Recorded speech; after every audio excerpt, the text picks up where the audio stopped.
Alright, my lovers, welcome back to Football Daily for what is very nearly a brand new year. 2022 is just one day away. So today we need to talk about that January window, baby. Now, I was chatting to Thogden yesterday and I was trying to come up with an idea for We Need to Talk, and he suggested to me, Joe, why don't you do the same video I did, the same video James Alcott did. One player that each club should sign in January. If you haven't seen those guys' videos already, I'll put the thumbnails on screen now. Go and check both of them out. I'll also be having a look at their selections and giving my opinion comparatively to my selection. Okay? Very simple. 20 teams, 20 players. Let's get started. Alright, we're going to start with Arsenal Football Club flying at the moment. Having a look at James's and Thogden's picks then. James Alcott went for Patrick Schick. Obviously, absolutely flying statistically at the moment. Just having an unbelievable season. Thogden went for Arthur. Theo, that's a whiff, mate. He would be terrible for Arsenal. Now, the man I am going to go for is the obvious choice. It's Dusan Vlahovic. Of course, Arsenal need a centre-forward, don't they? And at 21 years old, I think Dusan Vlahovic pretty much guarantees the best output Arsenal are going to find from a young striker that's available to them. I don't think he's quite at these sort of Erling Haaland levels that I'm seeing people put him at on Twitter. Chris Hamill actually tweeted a very interesting graphic the other day that illustrates it almost perfectly. Alright, as you can see, Erling Haaland in the blue, Vlahovic in the orange. That is pretty much the reason I don't think Vlahovic is ready for a Real Madrid or a Manchester City or a Bayern Munich just yet. So I think Arsenal will be a good stepping stone club. Sorry, Gunners, I've said it, but a stepping stone you may be. Let's go to Aston Villa next then. James Alcott went Sven Botman. Thogden went Glenn Kamara. Interesting one there. Obviously, he's gone for that because of the Rangers connection, and I agree with James. I think Aston Villa definitely need a Tyrone Mings upgrade, a left-sided, left-footed centre-half. I've pretty much agreed with him. And all of the same reasons that James went for Sven Botman, I'm going to suggest for Sven Botman. These links to Newcastle, I think, are pretty crazy.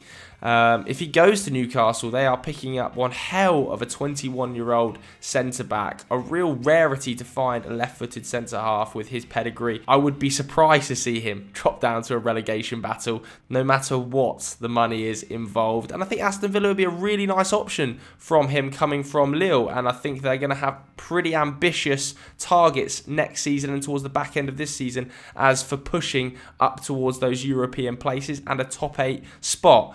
So Sven Botman for me, I agree with James. At Brentford, James went for Van der Boemen, of course, in Ligue 2 at Toulouse. And Thogden went for Patrick Willemark, who's playing over in Sweden. Now, I don't know too much about Willemark, but I believe Brentford need a little bit more creativity in their midfield. Not an awful lot of chances being produced. I think James explains in his video that Norgard is putting up the highest expected assists in the side, and he's really a defensive midfielder, isn't he? So I'm actually thinking they should dip into the Championship and have a look at John Swift. Putting up absolutely ridiculous numbers, of course, at Reading. He's a former Chelsea Academy graduate. I think it's something like 17 goal involvements. That's 8 goals, 9 assists in 21 Championship appearances this season. The outstanding creator, really, in the league. And most crucially for Brentford, who we all know, let's be honest, don't have loads of money. He is out of contract in the summer, and I do believe Reading,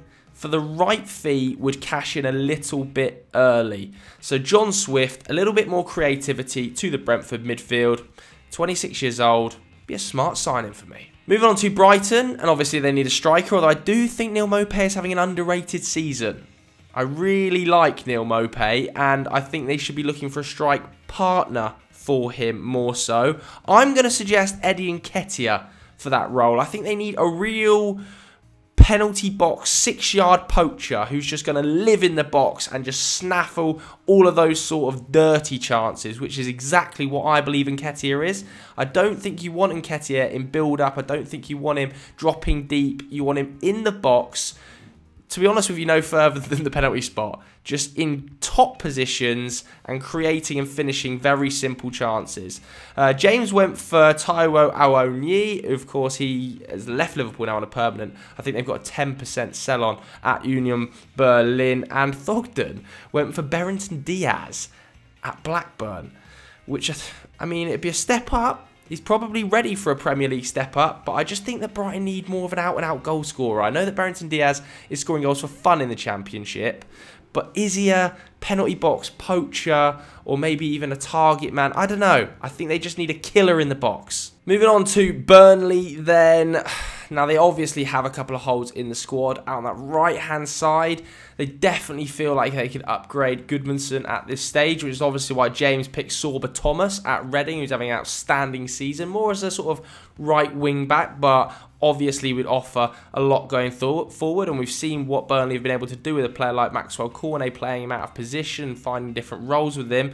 Thogden went for Benjamin Bergard at Rennes. I'm going to go slightly more simple. I think Nat Phillips would be a good option for Burnley, given that they're extremely likely to lose James Tarkowski. I think he would be a real aerial and dominating presence at the back. Wouldn't be on huge wages, wouldn't cost a great deal to get him out of Liverpool. I think they're looking for between 10 and 15 million pounds. And if they were to drop down to the Championship, he'd be a great option for them down there.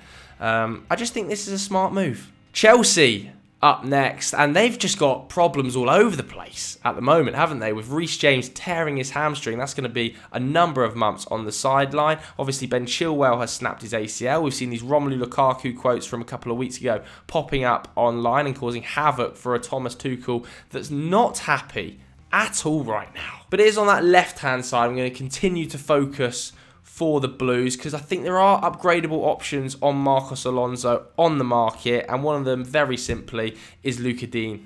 I just think this is a very, very simple decision for Chelsea. He's an upgrade on Marcos Alonso. I actually think he might suit a left wing-back role more than a left-back role as well. He's still up in that sort of top 10% for expected assists from fullbacks across Europe this year. So we know what his output's like. He's deadly on set pieces as well. You know, James went for Bastoni. Thogden agreed with me on Dean.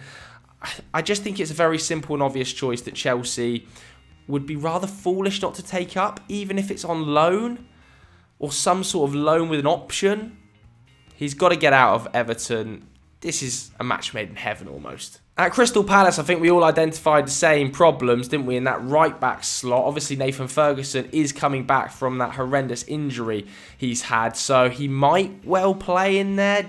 Obviously, Ward is still there and he's still captain, so I don't want to disrespect him. So they're obviously sort of holding out a little bit of hope that Ferguson is going to be that guy. I would go punchy for Palace, and I would target Mazraoui at Ajax. He's out of contract in the summer. He's going to have major interest from European clubs. But right-backs across Europe, there's a lot of them. And there's a lot of top-class ones playing at the sort of top 6 clubs, at top sides in Spain, in France and in Germany. So you might be able to tempt him with that London lifestyle, that Premier League wage. You never know. Stranger things have happened. Would it be more shocking than Odsonne Edouard joining Crystal Palace? I don't know. I think they've done some really smart business. It wouldn't surprise me for them to be able to tempt somebody like Mazraoui to the club. James went for Schmitz at Cologne. Thogden went for getting Gallagher on a permanent, which is just not going to happen in January. So I'm going punchy here for Vieira. Can you convince him, Patrick? Potentially. At Everton, there's so many issues. I don't know where to start, to be honest with you. I actually think they've got a huge creative dearth since the loss of James Rodriguez. Obviously, we can't talk about Gylfi Sigurdsson anymore. The two wingers, Damari Gray and Andros Townsend, aren't the most creative wingers. And without Lucas Digne in that left-back slot, I worry where the chances are coming from, to be honest with you. And so for that reason, I've looked at the #1 chance creator in Europe, a man who I'm not 100% sure would be attainable, but I think it's worth having a go at him. It's Lovro Majer, the Croatian. Now, we're talking about a player here who at 23 is the #1 chance creator per 90 of any player in Europe's top 5 leagues. He is the Don in terms of chance creating. And in that sort of creative midfield role, he might well suit Everton. If they could push Richarlison out wide into one of those wider roles, play Demarai Gray, Richarlison with Mayer in the hole, Dominic Calvert-Lewin up front and 2 screening midfielders, it might well work. Because this guy, if we're looking at sort of assists and chance creation and expected assists, is statistically a freak so far this season. And he has been for the last 365 days, really. Now, as I said, he only joined Rennes fairly recently, but, I mean, these numbers for a 23-year-old in that area are just so good. So good. And Everton do have some financial power to play with. Obviously, they've sold Luca Dean, or going to be selling Luca Dean by the looks of it, and will likely get a fairly decent fee. I would be looking to reinvest it in someone like Lovro Mayer. I think it's a decent shout. As for the other boys, James went for Tino Livramento, which I just can't see happening, especially given that Chelsea have that right of first refusal at 40 million. I think probably a little bit too early. And Thogden went for Francis Amuzu at Anderlecht. Let's talk about Leeds. Plenty of options yet again in here. Probably in need of another striker, given Bamford's injuries. Probably in need of a central midfielder, given that the over-reliance on Phillips is getting laughable at this stage. And that's the area that I have targeted. I'm actually suggesting Santiago Escasibar at Hertha Berlin, who I think operates in a very similar role and mould to Calvin Phillips in that he's extremely combative, he has huge pressure volumes, huge tackle and interception numbers, and I know that's in the Bundesliga and it doesn't always convert, and it's very difficult to convert a player statistically into a lead system because they play such a unique brand of football. But I do think they need another combative midfielder like Calvin Phillips that can be rotated or maybe even play alongside him, just to take some weight off the guy. And I think Escasibar would be a really good option in there. James obviously thinks that there's other options.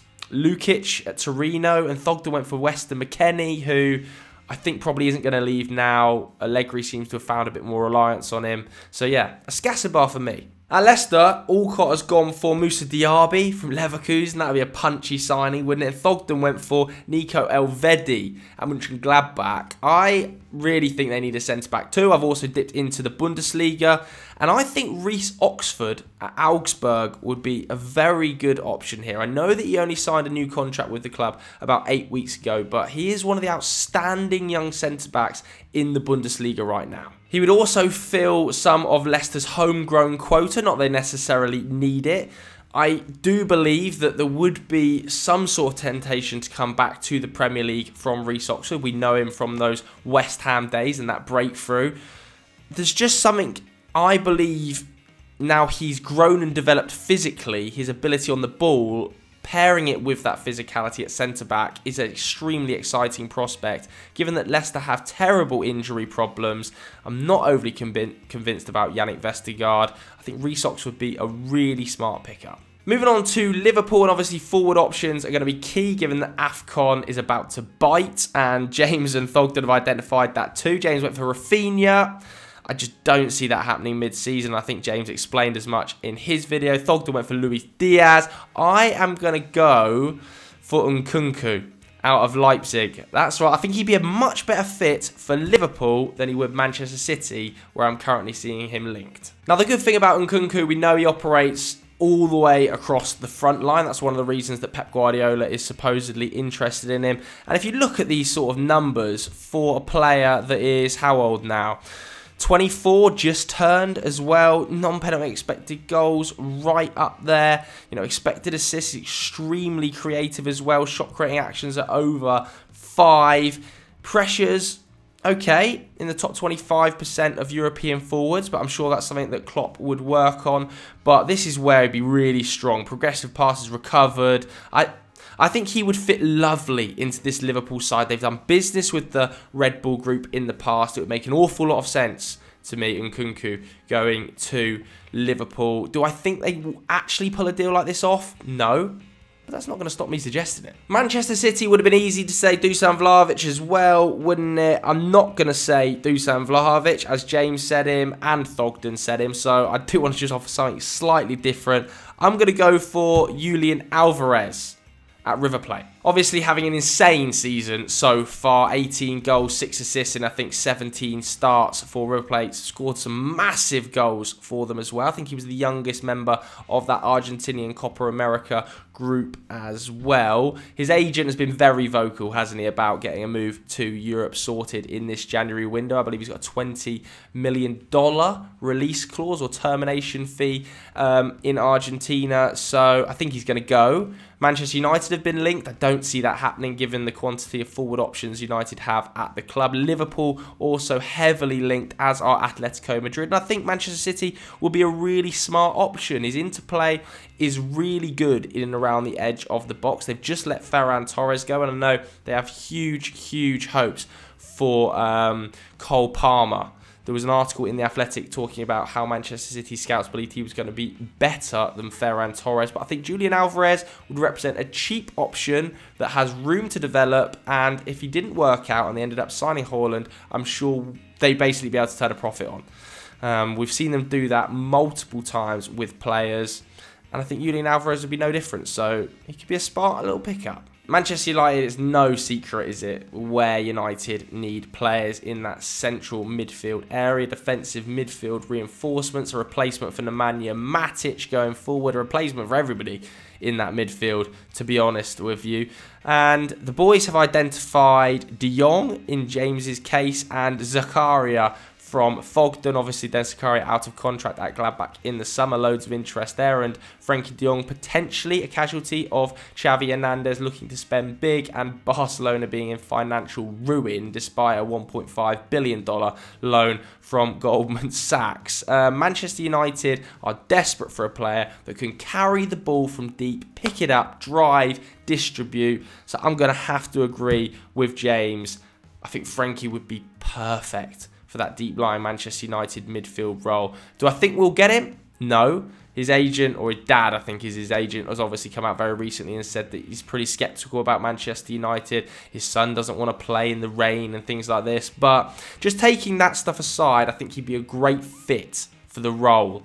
Don't think it's going to happen, but United should push hard, because Barca, I do think, would be tempted by a big offer. They've got such bad debt that they have to pay it off somehow, and they don't have many sellable assets. He's one of them. Newcastle need defenders. They just have to get defenders through the door. I actually think that Nathan Ake would be a decent option for them. He's obviously City's fourth choice centre-back. He's worked with Eddie Howe before. I think the likes of Sven Botman are just unrealistic.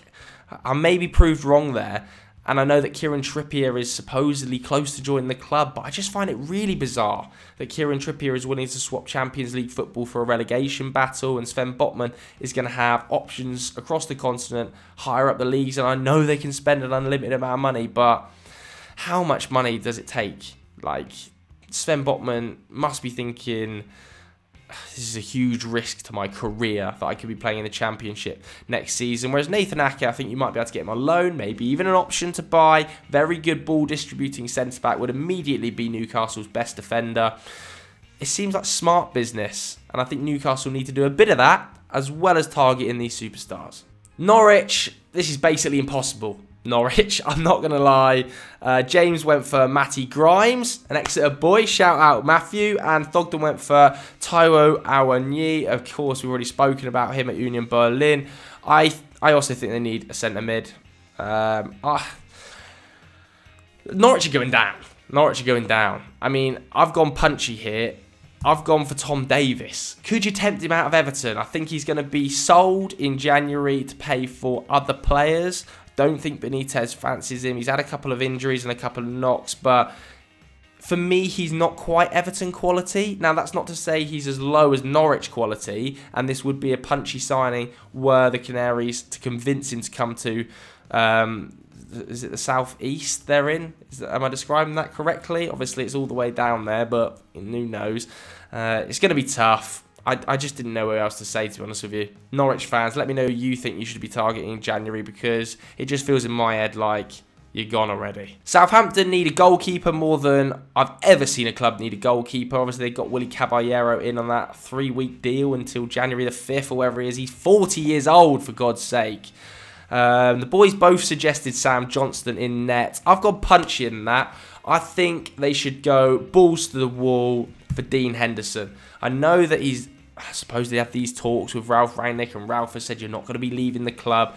But Dean Henderson must leave the club in January on loan. He needs to push as hard as he can. And Southampton, he would be their #1 goalkeeper. They're not going to get relegated. He would be learning to play under a Rangnick disciple, which I'm sure in his eyes should be a positive, because that brand of football is going to have to be here to stay to some degree, given that he's going to be leading the club on in this advisory role over the future seasons. So I think Dean Henderson, Southampton, makes a lot of sense from both parties. Tottenham need a centre-back, in my opinion. I know that James said Renato Sanchez in the middle of the park, but I think given that Harry Winks is being favoured quite heavily by Antonio Conte and Pierre-Emile Højbjerg is in there, Lo Celso's in there, and Ndombele's in there, I think they're okay in that area. But playing that 3 at the back system with Romero out for a significant period, I would target Niklas Süle, who is out of contract at Bayern Munich in the summer,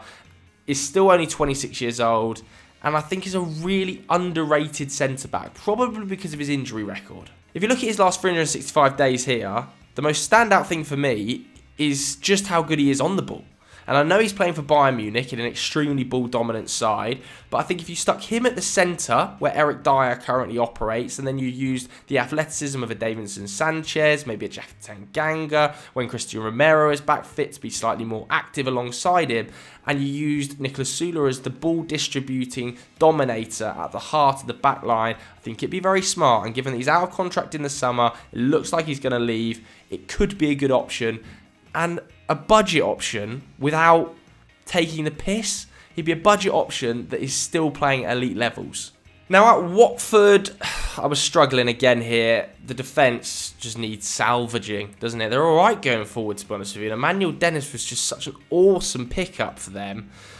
I didn't really know where to turn in terms of centre-backs. I was thinking, can they get someone out of a club on loan? Could they get a Joe Gomez? Or I've already suggested Nat Phillips from Burnley. Could they get, somebody out of Man City like Nathan Ake? But then I also thought they should be planning a little bit for the Championship. I think Watford are likely to go down.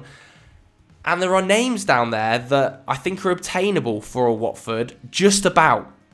So I've had a look at Blackburn's, sorry Blackburn fans, Captain Fantastic, having a marvellous season, Dara Lenihan. Again, this is going to be tough in terms of a sell in January because, of course, he's out of contract in the summer and Blackburn are 3rd in the table. So he might be thinking, I stand a better chance of playing Premier League football next season with Blackburn than Watford, who are likely to drop down. However, those riches of the Premier League, could you tempt him with the London lifestyle? I don't know. I don't know, to be honest with you. I'm not convinced this would happen, but I just think that Dara Lenihan has had such a good season. He must be being thought of by some Premier League clubs at this stage. He's been sensational for Blackburn, and I don't know. I was struggling with Watford, to be honest with you. I was struggling. James went for Onuachu. No. James went for Caldara at Venezia, and Thogden went for Joe Rodon, loaned from Tottenham. That would have been a good suggestion, I think, Joe Rodon, but I've gone for Dara Lenihan. At West Ham, now, James thinks they need a striker, and they do need a striker. He's gone for Onuachu at Genk, the 6'7" giant. I could have suggested Wout Weghorst in the same breath. Johnathan David was Thogden's suggestion from Lille, and I think that's a really, really good option for West Ham. I don't believe they'd be able to get him out of Lille in January, though, given that he is still going to be playing in the Champions League. However, there's also issues at the back. The injury problems to Ogbonna, to Zuma are rife, and I'm just not sure Issa Diop can cut it. So I've actually suggested getting James Tarkowski out of Burnley, ready-made Premier League centre-back, huge leader, huge personality, was a really good ball distributor when he was at Brentford as well. That's an underrated skill to his game. Burnley might be tempted to not have to sell to a rival like Newcastle. Tarkowski would get to play European football. There's lots of wins here for lots of parties. I think it would be a good option for West Ham at a fairly cut price fee. Wolves need forwards. They've only conceded 14 goals in the league. Wolves. Unbelievable. It's the second best defensive record of any side. I think joint with Chelsea. It's just astounding. They just can't score any goals. Scored 13. It's just not good enough. James suggested Joel Perot down at Swansea here. Thogden suggested Renato Sanchez, who obviously Portuguese. You're thinking fairly obviously a slight physical upgrade on a João Moutinho or Ruben Neves. I actually have suggested a slightly rogue shout in Steven Bergwijn on loan from Tottenham. I think he's out of favour under Antonio Conte. Of course, I know he's injured at the moment, but I just wonder whether him and Bryan Hill in the pecking order is quite narrow between them. You've then got players above them like Lucas Moura, like Kane, like Son. I don't know whether Bergwijn is ever going to do it at Tottenham, is my initial thoughts. So, would a loan to Wolves, a loan with an option, be beneficial for him? Yes.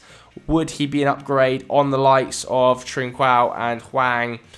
Maybe to yes. I think this makes sense for nearly all the parties, except for potentially Antonio Conte, who might be thinking with COVID biting, with injury problems in the squad, I don't want to let another player go, which would be totally fair enough, but I think it's a slightly out of the box shout. Let's put it that way. All right, so those were my suggestions for one player each Premier League club should sign this January. Let me know what you think in the comments below. Like I said at the start, go and check out Thogden's and James Alcott's videos too if you enjoyed this one. Thanks very much for watching, everybody. We'll see you later. Bye.